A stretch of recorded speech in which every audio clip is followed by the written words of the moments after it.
Welcome to episode 3 of Heart of the Shaman podcast. I'm Pavan here with my co-host Betty Gallagher, and we are focusing on the elements for empowerment and a call to action today. We are recording on 11/11, so this is a potent portal of energy, and we always hold the intention that this is a healing and an activation for all who connect with the vibration and the information of this podcast. Hi, good morning, Pavan. Happy to be here. I did want to say about 11/11 that it is a wonderful time for manifesting abundance and prosperity. It's been chaotic this past week or two. A lot of things are happening. I won't go into detail, but everybody knows it and feels it. And what we need to do is align ourselves with this opportunity so that we can manifest those things. But in order to do that, we have to open our hearts and we have to open our minds to um, taking advantage of something so beautiful. And I hope that everyone is trying to get to that mindset. I know it's difficult, but if we focus on that, it'll be for the highest good of all, for the collective energy. So that is making me think of, in shamanism, a crossroads often holds so much power and potential. And in many ways, we are at a crossroads, and many of us are in transition, not just in the collective, but whatever way that's showing up in our individual lives as well. So we are at a choice point. That's also what a crossroads is, right? So there's this potent power around it. What are we going to choose? And part of it is about our perspective and our thoughts. So bringing in the elements today as tools is going to help support that. But it's worth it to note, okay, perspective, thoughts, where am I at with that? Am I coming from a place of fear? This is something that we've touched on before, being in that fear energy or that love energy or somewhere on the spectrum with it. And can I connect into the potential here, the possibilities, the choice, and move forward in inspired action in that way versus being in a kind of fight or flight energy or even a freeze energy? Right. Yeah, the extreme well, I guess I would start by saying that the elements are spirits, or they have spirits, whichever way you'd like to describe it. Each Yes. of them, individually has spirit. And from a shamanistic perspective, um, they they have been starting to speak loudly. Sorry, I'm emotional. um, Yeah. they they are speaking so loudly to us right now to get our attention so that we can help Mother Earth balance. It's all about getting into balance. We are so out of balance. And if you notice how extreme, for instance, water, we've had from anything from a drink when you're thirsty in the heat to devastating floods. What's that about? This is the loudness of the spirit of water. The same thing with, I can go through air, the hurricanes, I can go through mudslides, the earth, fire. In California, we're experiencing tremendous loss and devastation from fire.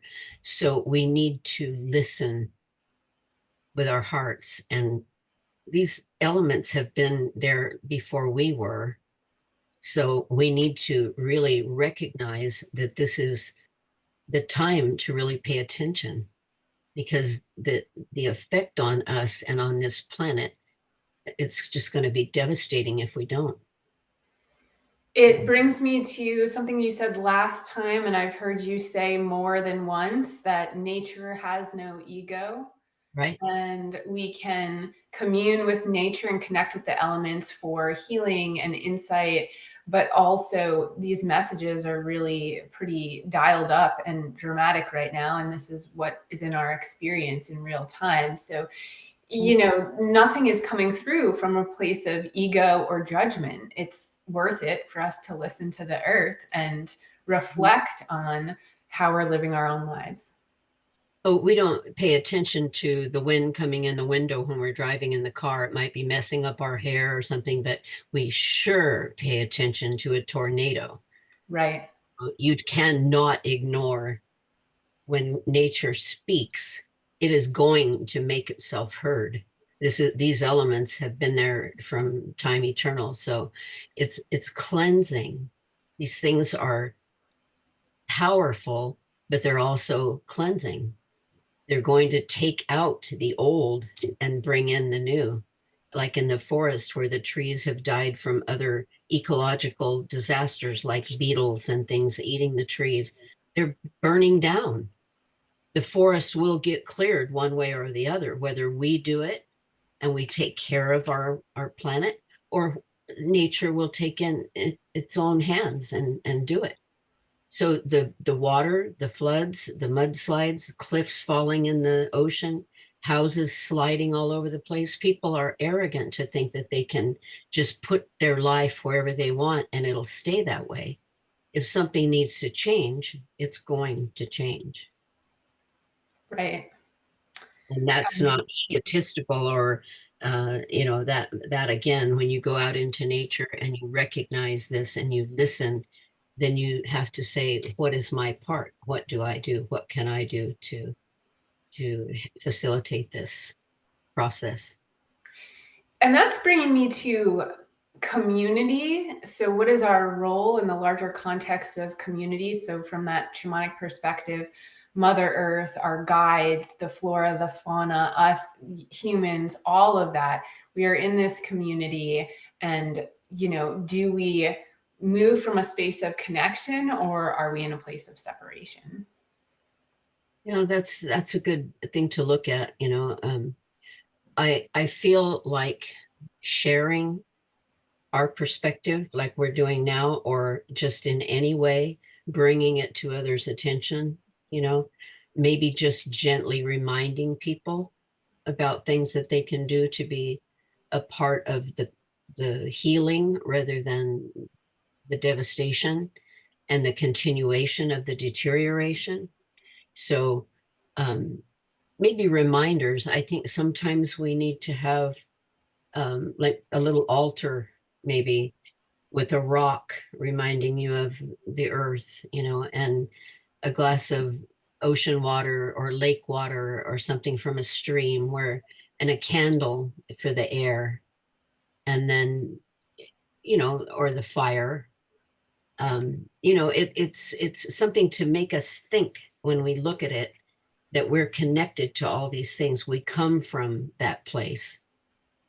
We are spiritual beings and we have a physical body. So the elements affect us in so many ways, all And of as them. you're Yes, I'm getting in my inner vision this picture of, yes, we're community, but in a way where we are all in service to the whole. And it was actually showing me, like one thing being eaten by another, or whether it's a plant or an animal, or so everything does not exist to serve itself. It is really about that whole ecological system and how each piece is there for the others.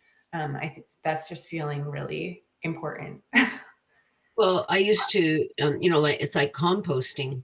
Why would you just throw things in the trash when you can put it back into the earth and turn it into healthier dirt to grow something you're going to eat?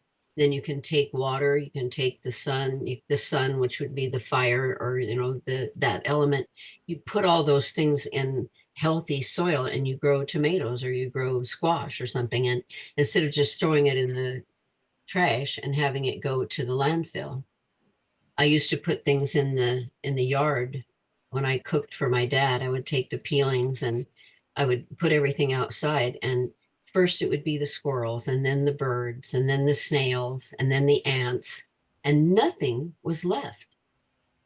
Nature took over that process of using that to fuel or feed themselves and then do their task, whatever their supposed to be doing in the ecological system, they're all taking care of that. There's no waste.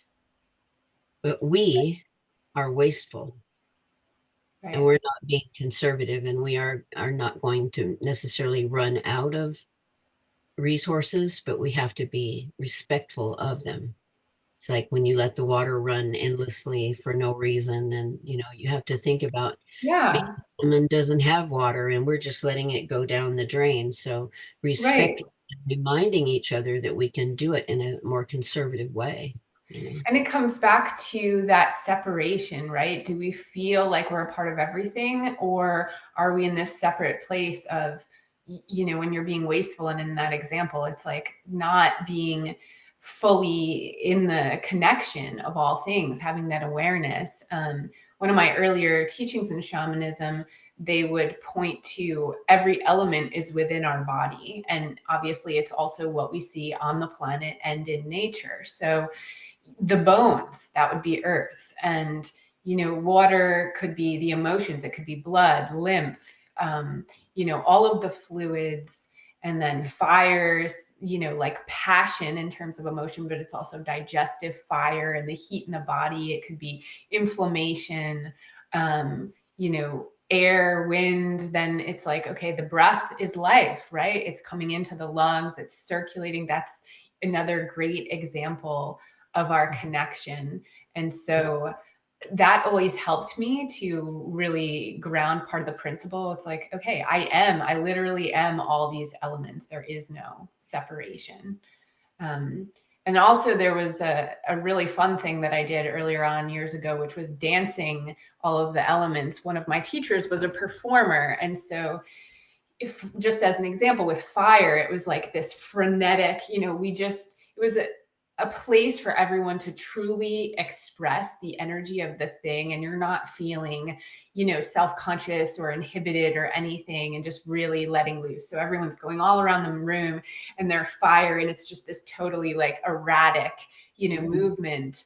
But again, sort of embodying the element, Mhm. it makes a deeper connection, I want to say, with these simple aspects of who and what we are. And it can just be a really powerful lens to see the world through, or even just tools for, I think, understanding. And I think, reminding our friends and family about things like that, just we don't have to be controlling. We just have to be helpful. Just bring it to someone's attention that you don't have to use paper towels. You can use rags, and you do a load of laundry anyway, throw them in the laundry. You're using the water, the resources, you're Right. using the energy and the soap, and just cleanse the rag and use it over and over. Instead of every time we need to wipe our fingers, we take a paper towel. You know, Right. little things like that I've been doing since the 70s, and I've been telling other people, use Mhm. it again and again and again until it's spent, and then throw it away. Don't just toss it in the trash. There's so many little things that we overlook, and bringing that to maybe it, but you assume others know, others don't know, Right. and maybe they need to know, and give them the choice, so just Yes. remind. And in some ways, this concept seems simple, and it might be like, oh, we all know that. But again, yeah, sharing the information, a lot of times it's, well, I'm feeling surprising, right? That it can be an eye opener. It just depends on what context you're coming from. So with the elements, it's more common that they're, I don't know, in the canon of understanding, I would say, in Eastern traditions. So you have Chinese medicine, and they use the elements to diagnose things and to describe things and to talk about coming back into balance in your body. And I believe they have five elements. So they have metal and wood as part of their um, scenario or their tradition. But then in Ayurveda, for example, this is India and it's the life science. And the same thing, they have just these three: Vata, Pitta, Kapha. They're the, Doshas, yeah. Mhm. yeah, the three doshas, which, that kind of envelops your constitution. But again, it's the same thing where it's used to talk about imbalances in the body, or how to come back into balance, or to have a better understanding of how things that are more like wind in the body or more like earth in the body can serve you or not serve you. So Or it's the like such fire. a Yeah. simple, yeah, it's such a simple concept, but it's also so vast in terms of the possibility here. I just love it. Well, you don't really realize, that we are made up of the elements, like you said, especially I was going to bring up Ayurveda because if you have too much digestive fire, I'm Pitta, and I definitely have too much digestive fire. I need to do things to cool down and balance it, Right. and too much, one way or the other, if you're out of balance, you're not going to have optimum health. And it's the same thing as just like if you're in the forest and you have wood everywhere and you're freezing, if you don't know how to start a fire, you're going to freeze, and you have a forest around you that would be fuel for the fire that would keep you warm and save you, right? But if you don't know how to generate that fire, it's the same thing as one little match can start the fire, but that same little bonfire can burn down the forest.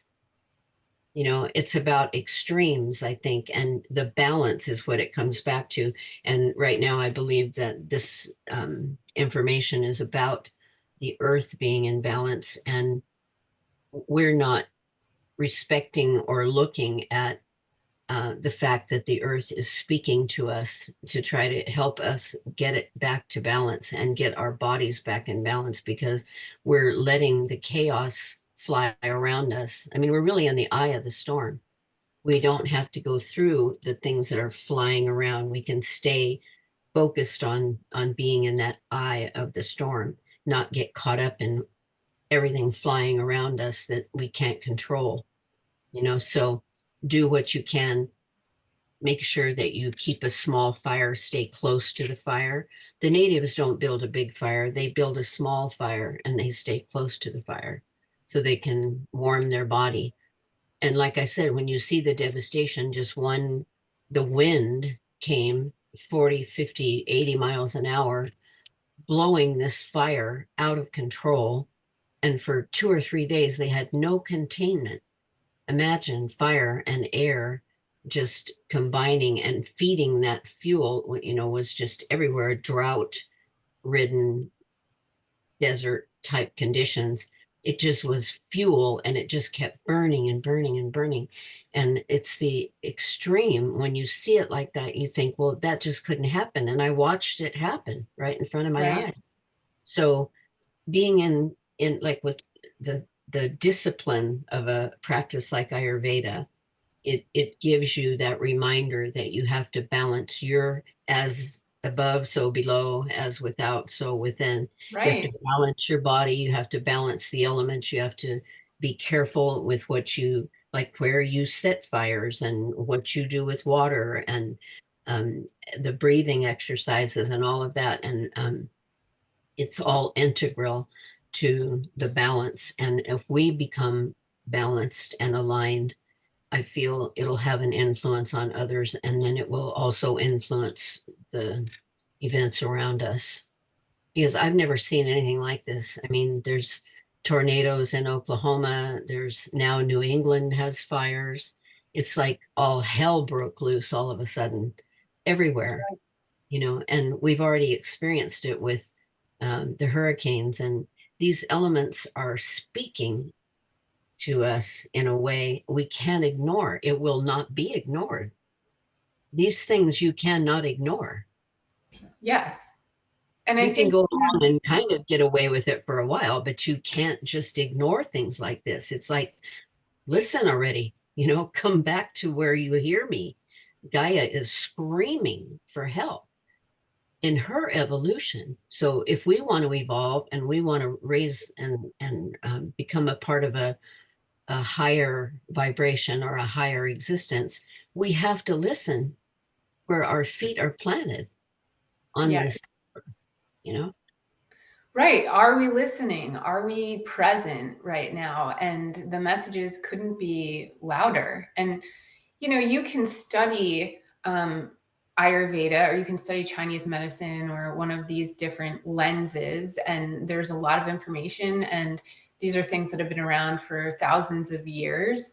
But if you don't have that context, as we're talking about, you live on the planet, you're aware of the elements, you can meet yourself where you're at with how this is relevant. And when you were mentioning wind and fire, I was just as an example, this is about as within, so without. And how, what does that look like? So we're talking about the physical, the spiritual, the mental, the emotional, all facets.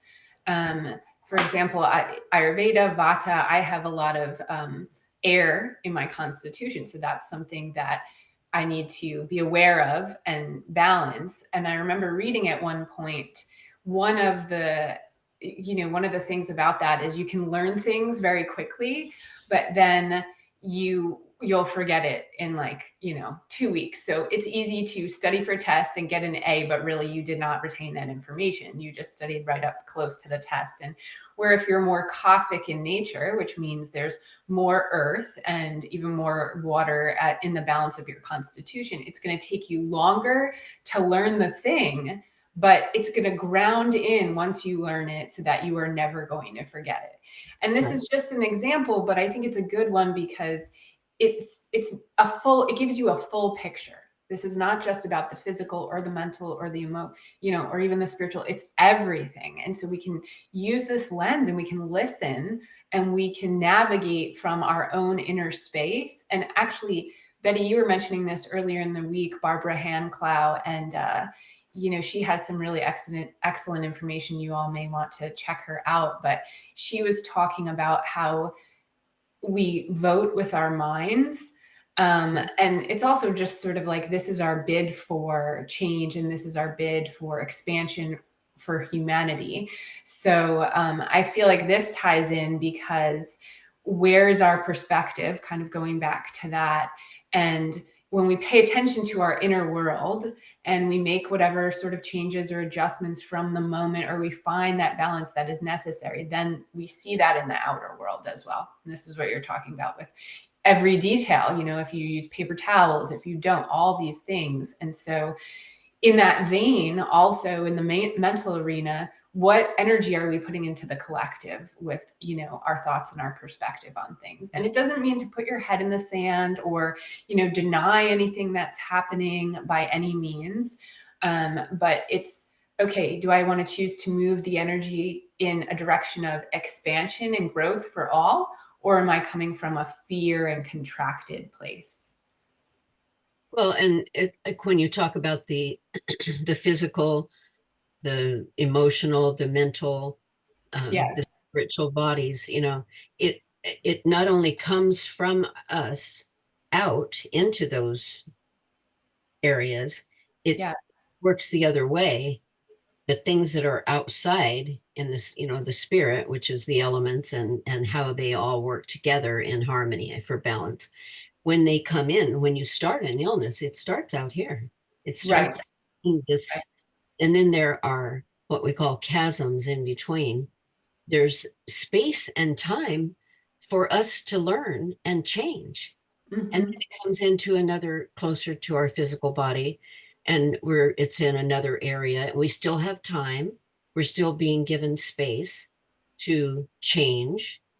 Then it gets into the uh, emotional body, and then before you know it, it's in the physical, and we're manifesting disease or illness because we do not listen and we do not take advantage of the time, what we call time, to correct those things. We have warning signs, we have people whispering in our ears, we see things on the internet, we see things in every way that you can experience it, registering that in time to save our body. So then we become ill. And then in order to heal, you have to go through all of that again and get into the root cause of it. Where did it start? It's always outside. It doesn't start in us. And so when you register, it's like when we talked about, I think before, we mentioned, you know, about how healing starts when you get incoherence. You know, you can't think that if you think you're ill, you will be ill. You know, if you in your heart say, I refuse to accept this in my reality, you know, I am not going to manifest this in my body.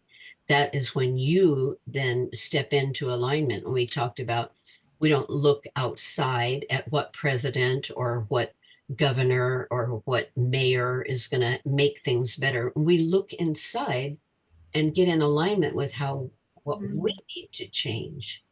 Yeah, you are your own savior. No Right? one is Nobody's coming. coming to save us. Nobody's coming.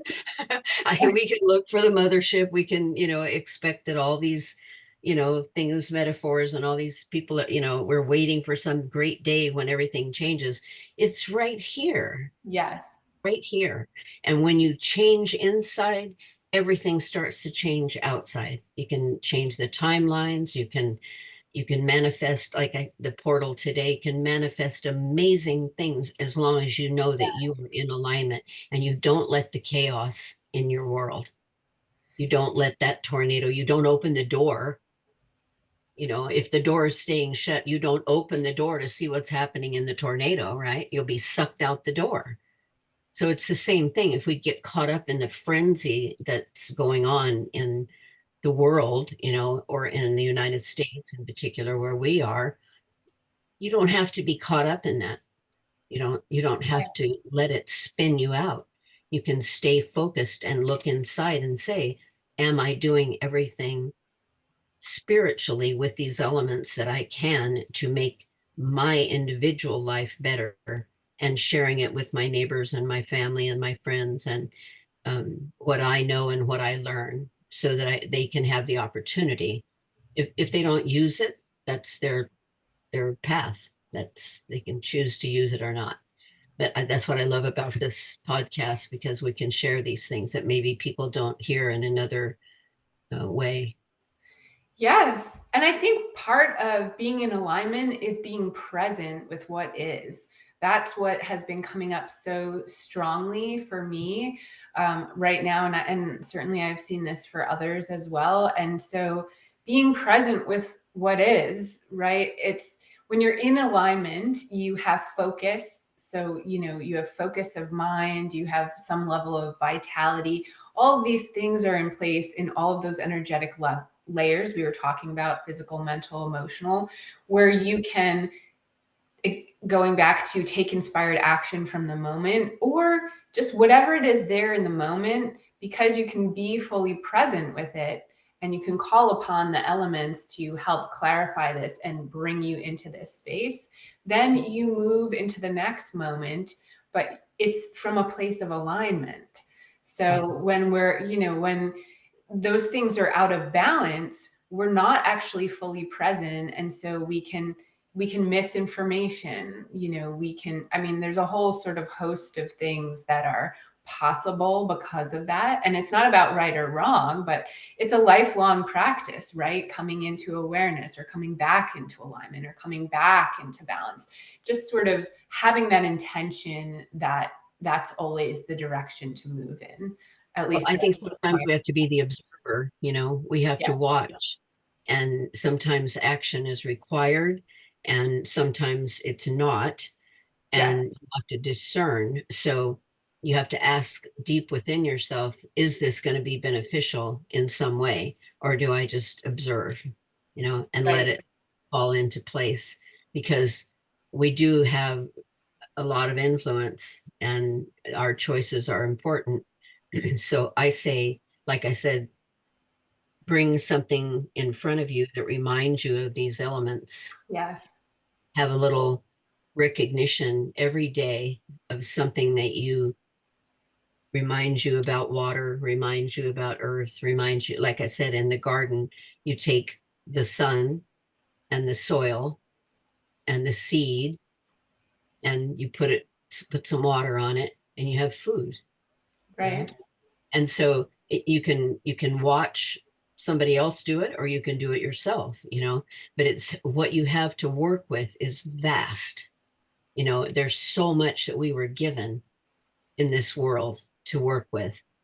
And I think, eons ago, it's all they had, is the elements, Right. how they learned to use them and the things that they, um, like the alchemy of metal work and how things through the ages came, things they took from the earth and they became other things, with a process that they learned how to alchemize things. And that's kind of like what we can do with our breath work. We can change the inside of our body with air, bringing in air and water and nourishment. And we can become the alchemist. We can Right. change things. Part of why this is so shamanic and simple, right? And I think you may have said this in one of our other episodes, but this is one of the fundamental concepts that was around. I mean, shamanism was around before any religion and Yeah. before basically everything. It started with humanity being here. And Paleolithic. Yeah. Hmm. yeah, it was okay. We're here. We have the planet and the plants and the animals around us. And that is still true, but there was a point where there really was nothing else. So that was what you were learning from, and that was what you were creating from, and that was what you were communing with and in the vibration of all the time. And so, we have gotten away from that, or we're in a different place in our history where, we spend a lot more time indoors, and we have all these things with technology that are very integrated into our lives, and that's not about making it bad or good or right or wrong, but essentially we can always find the truth in the connection that is there on the planet through Hmm. the elements. It's so important. I feel so like, I don't know. The word I'm feeling is like nerdy, but that's really like downplaying it. I feel so adhered to this being important because it's like, hey, it's simple. We can do this. We can do Yeah. this. Well, industrialization is what has changed everything, making everything easy, making things Yeah. last longer, taking things out of a box instead of a pot of earth. Everybody used to have a garden.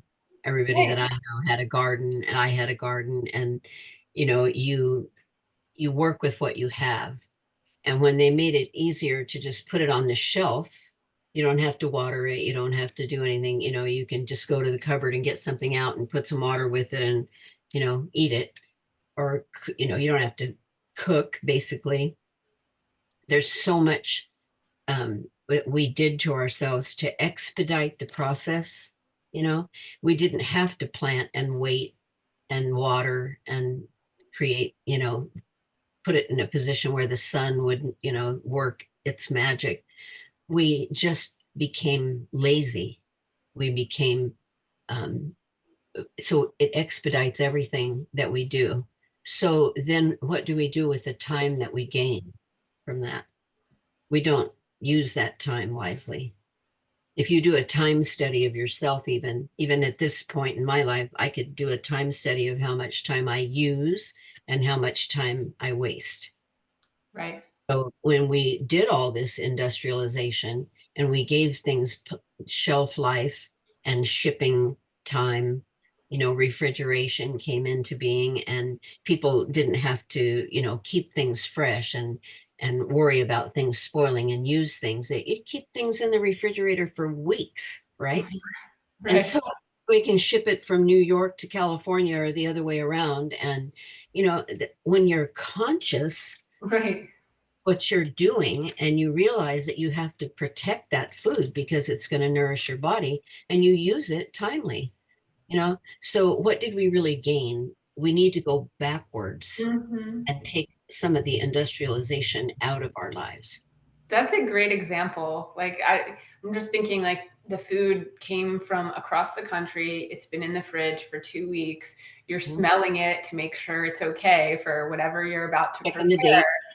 Yeah. But yeah, there's something about the vitality in the food and the energy within the food, and just the flat out nutrients. There aren't the same antioxidants and the same nutrients, weeks after it's been harvested, even if it is, kept in the refrigerator or Well, whatever. and you're supposed to eat local things that are grown around you with the Right. air and the water and the supply that you have around you. It's just more copacetic for your body. I used to work um, in a travel agency in Oxnard, and it was right by the cauliflower fields, and they grew everything here. California is a huge agricultural state. So the truck would come around this hard turn to make, and there was a bump and it would hit the curb, and cauliflower would bounce off the truck, and the girls and I would run out and get it. And we'd take it in, and we'd have ranch dressing in the fridge, and we'd take it out, and it was right out of the field. It was just like it was still with the dew on it, right? Right. And we would eat that cauliflower. It was so delicious. If you go to the store in Oxnard, do you know where the cauliflower is from? Oh So gosh. it's from Salinas. Salinas is hundreds of miles north, and they're shipping it in trucks down to the store in Oxnard. Now, how does that make sense? Right. What are we doing with our food? That's like the primary thing. And what are we doing? We're not getting local food. We're not getting it in the stores. You'd have to go to the produce stand by the field to get that cauliflower. But it was interesting how fresh it was and how it tasted and how great that was, and it was such a nice gift that the truck just bounced it off. And Right. I would think, I go to the store and I see all this stuff that's shipped in, and I don't want 5, 6 day old, apples in storage. And if we get, I think a lot of that has to do with education. And I think that in the schools, they should have classes teaching children about food and about sourcing and about how to care for it and how to prepare it and how to make the best of it and the most nutrition from it. Because they listen to their parents, and somebody that doesn't like to cook or grow something or whatever is going to be microwaving everything frozen that they can, and it's not going to be as nourishing. You might as well eat the box that it comes in. Yeah. It's not going to nourish you. It's something that's been sitting around, and the vitality of it is gone, right? And I think the same thing with, like the Right. You are what you eat. Do you want to be a box, or, something that has no vitality or energy or is full of chemicals, or, whatever?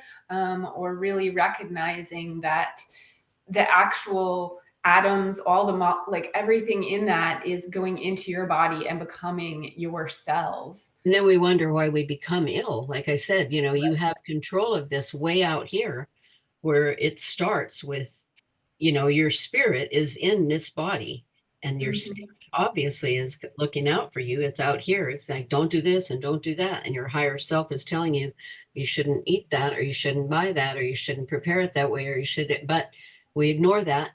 We don't listen to that, our higher self telling us. So then it comes into mental awareness. Maybe somebody will read something, or you'll come across something like this podcast or whatever. And then oh, I have to think about that. I have to be conscious about that.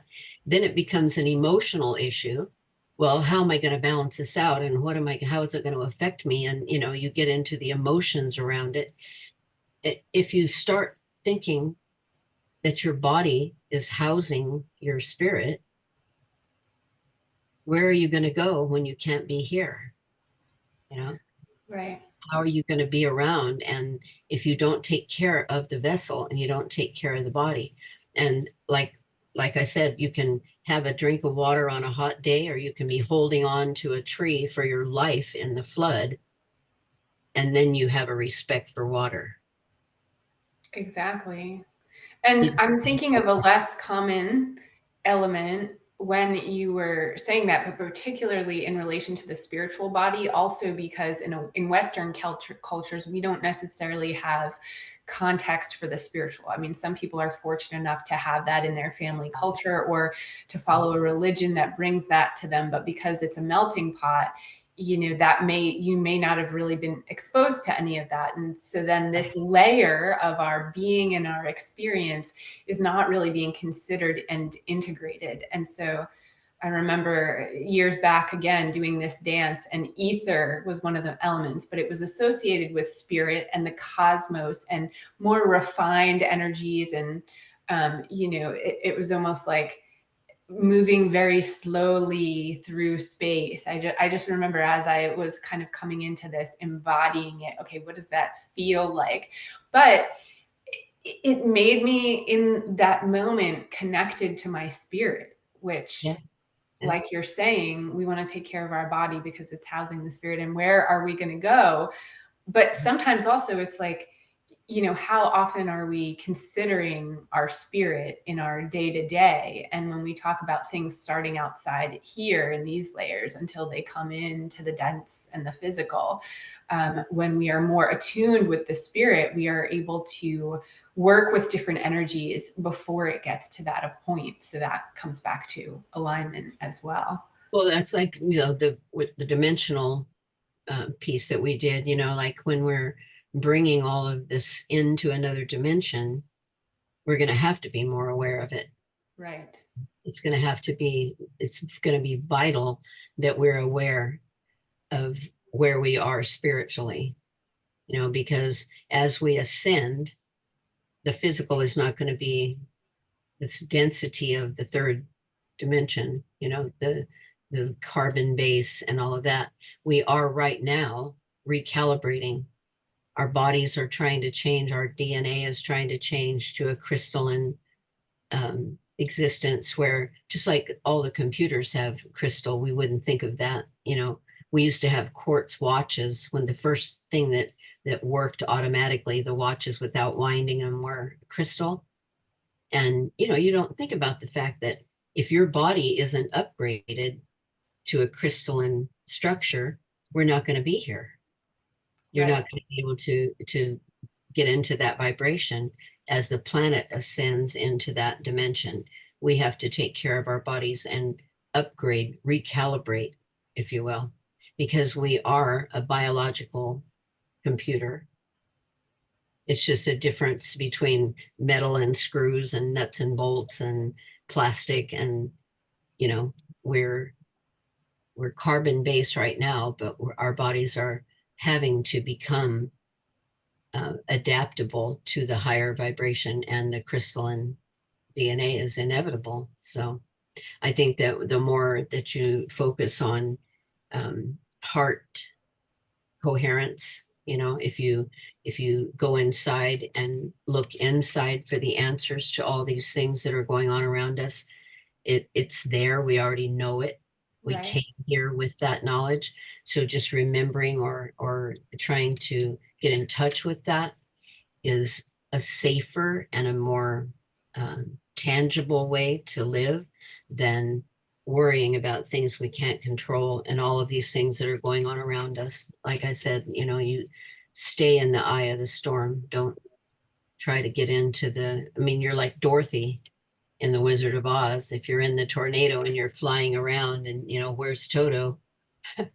How do we exist in this hurricane or in this tornado or whatever if we're out here flying around? And we have to get heart based, center ourselves and look inside, and all of those things eventually come back to earth and stop Yeah.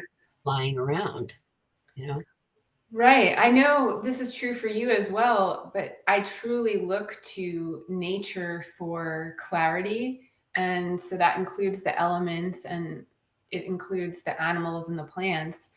Mhm. But some more grounded tools, or maybe examples even of how I might utilize this, or for you, certainly in meditation, you can call in the elements, or you can call in different plants or animal guides and bring in that energy and see what comes up around wisdom, what comes up intuitively for you.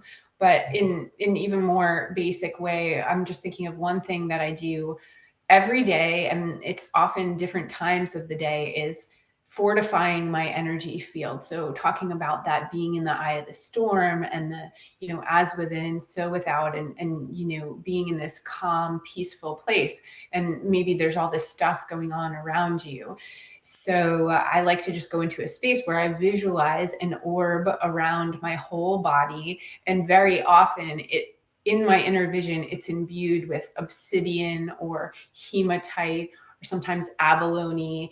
And so, these are crystals, right? It's the earth energy, but Right. I'm basing it on different crystals' properties that have to do with protection and fortification and strengthening. And our intention is so powerful.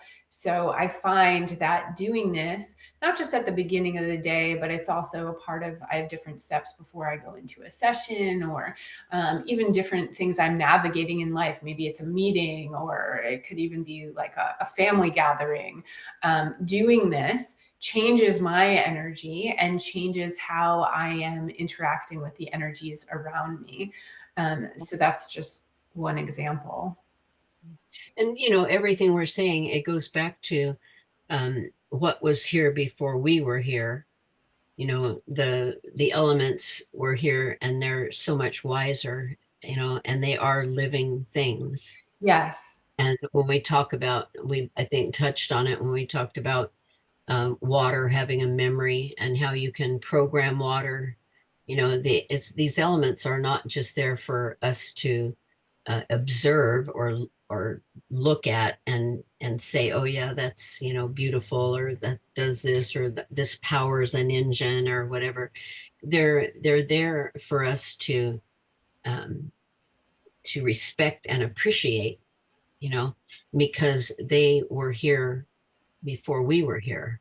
And Yes. so, you think there, something that precedes us, like you mentioned before, organized religion or anything, they looked at the elements like gods, like the natives, it was like the the rain and the thunder, and it was, the thunderbird. It was like they looked at things Yes. godlike way, and they drew pictures of things like that because they didn't understand.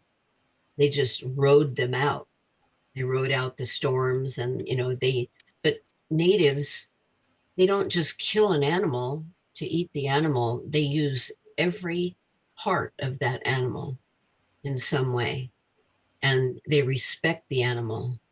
And if a native kills a doe, for instance, or they go to the animal and put water in its mouth and wish it well on its journey. Right. They don't kill they kill because they need to eat, And you it's know. that recognition that of the interconnection and the respect of every life, and that, if you're quote serving me, not, in a literal sense, but you're providing something for me and my life Right. is going on, then I'm honoring that. I'm honoring your life. And also, Thanking them. Yeah. yeah, having the respect and sort of like the grounded depth of that energy to carry it forward in how I live my life. It's not like we're just doing these things by ourselves in a vacuum. There's no way for us to live life in that. That's not even possible. Well, We and can, they use the fur, they yes. use the antlers, they use every part of that being. They don't just die for naught, Hmm. they have a purpose here, and then they have a purpose when they take the life. And we don't think anything about that because we don't have to do that.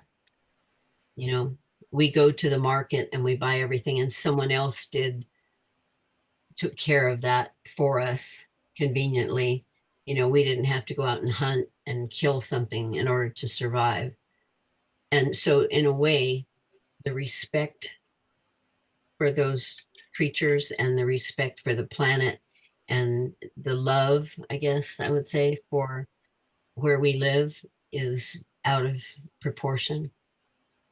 you know. And Yes. I think that's why Gaia is showing us right now. She's rearing her head and saying, listen to me. This is something you need to learn and you need to observe and do something about it. We cannot have this kind of weather events and devastation and survive. You know, it's just either that or it has to cleanse everything and start fresh. Because even when the fires burn in the forest, what's on the ground becomes healthier earth. Yes. When the trees and the ashes go into the earth, that becomes healthier earth to grow new things. That's the course of nature if we don't intervene and we don't mess it up. So it's a cleansing of sorts when the floods and the earth's moving around, and the places that were wet will be dry and the places that are dry will be wet. And it's going to change whether we are park our house on a cliff and have a view or not. It's like, I don't care. Here goes the cliff into the ocean, right? I went to Costa Rica. People bought homes on the beach. They're on the ocean floor now. They don't own anything. They paid for that property, and the property, the ocean said, I want that. I'm going to Right. take that. And so now their house and everything is in the bottom of the ocean. So what about respect for, oh, I'm going to do this and nothing will change that, that was a big surprise, right? And so we have to think about the cleansing part of the elements and how each one of them does a part of that process. And I think we just need to get out of the way.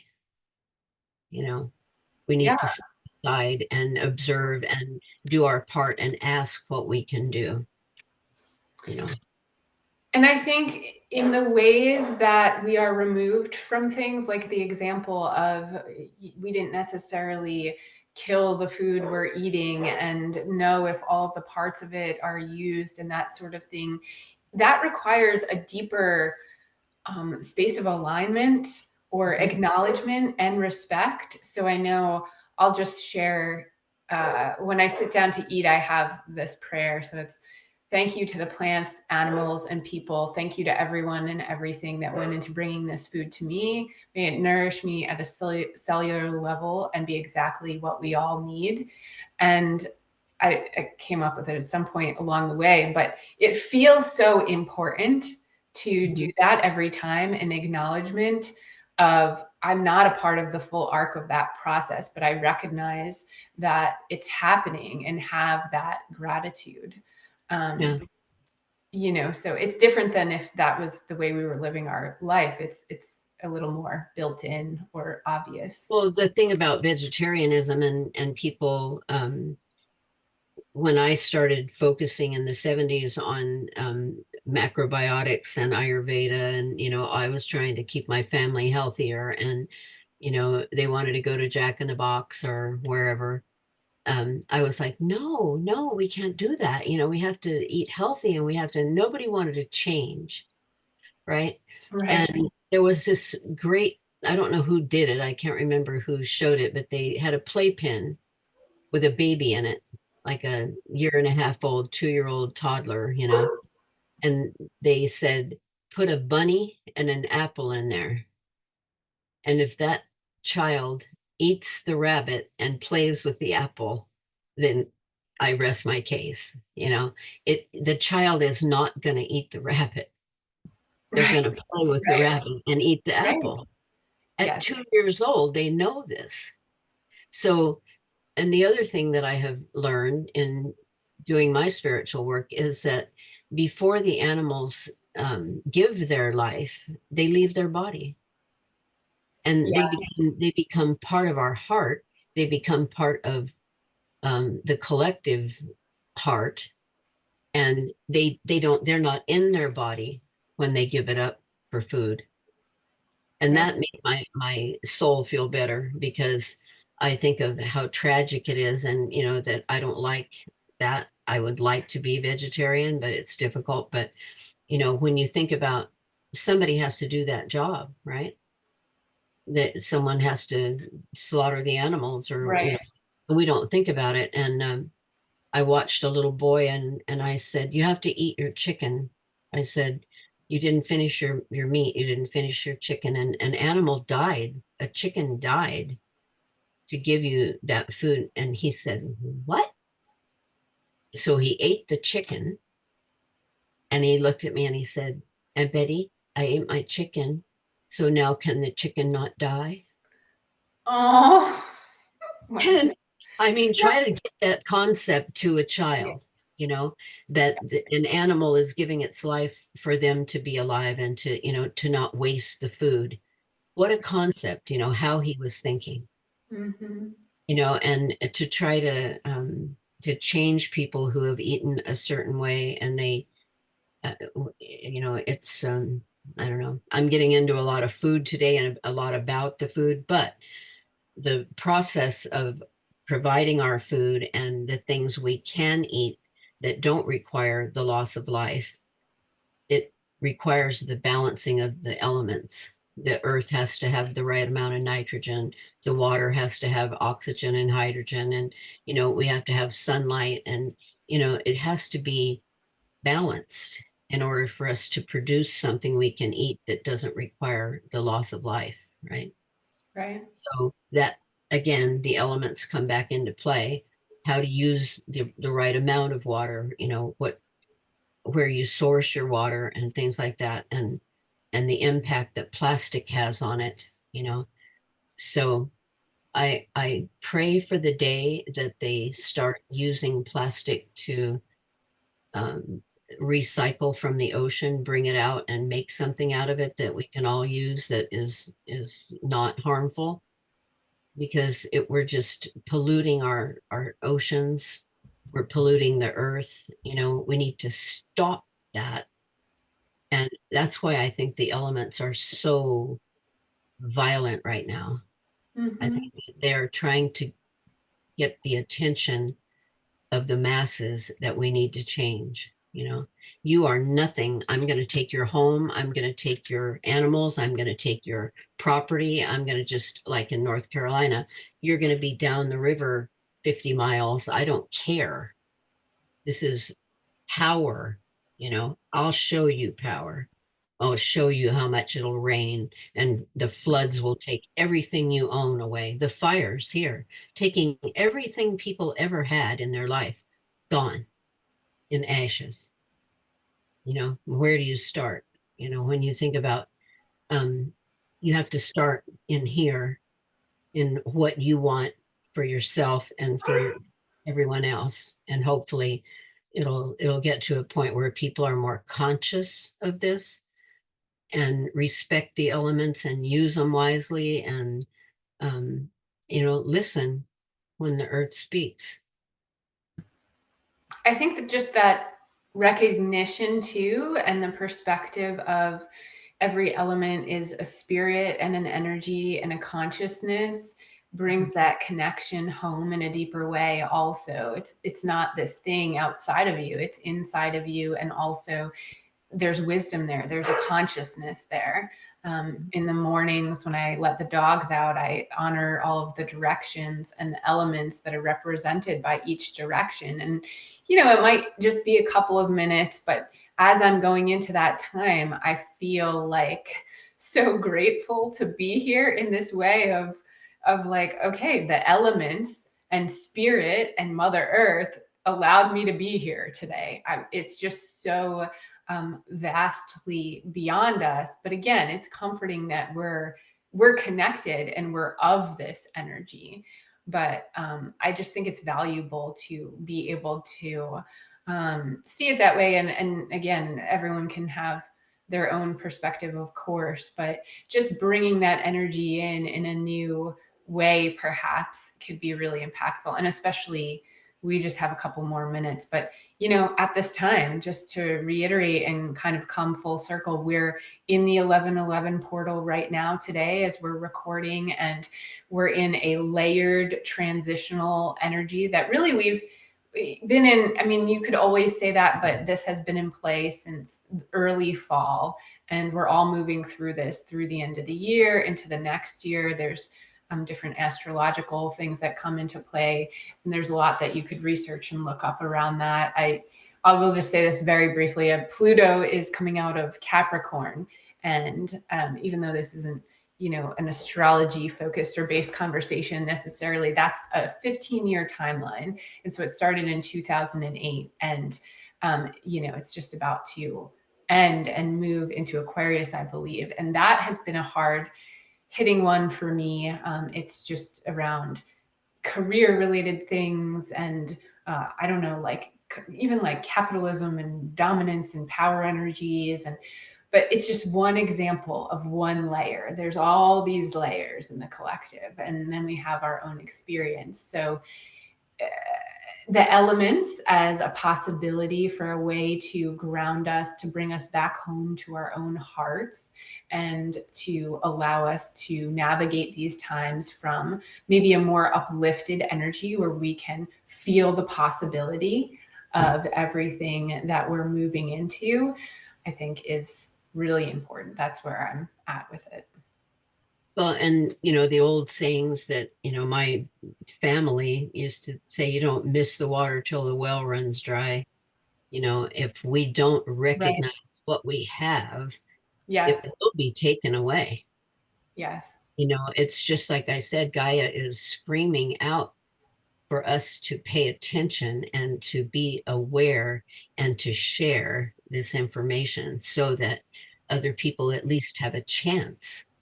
If you have knowledge, you have an opportunity to use it. You can choose.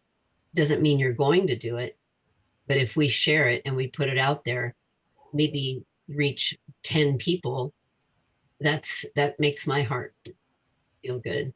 Lighter. Because you Yeah. share that, maybe they'll share it with their children, maybe they'll share it with their families, maybe they'll adopt and change a few things that they can change. We can all change. You Yes. know, we don't have to do everything, just a little bit at a time.